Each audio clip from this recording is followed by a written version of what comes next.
સુરતના ડિંડોલી વિસ્તારમાં state vigilance દ્વારા એક મોટા દારૂના જથ્થા પર દરોડો પાડવામાં આવ્યો.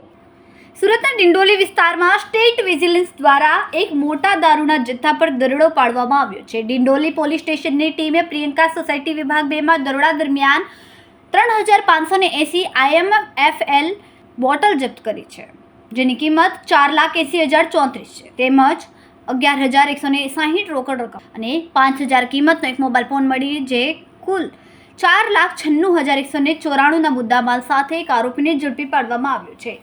SMC રેડ દરમિયાન અમિત ઉર્ફ સોનુ મિલનભાઈ મોરેને ઝડપી લેવામાં આવ્યો છે, જ્યારે 3 આરોપીઓ ફરાર છે.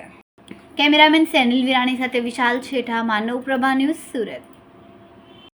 અમારા વિડિયોની નવી અપડેટ મેળવવા માટે સબસ્ક્રાઇબ કરો માનવ પ્રભા ન્યૂઝ ચેનલને. બેલ આઇકન ક્લિક કરો લેટેસ્ટ વિડિયો સૌથી પહેલા મેળવવા માટે.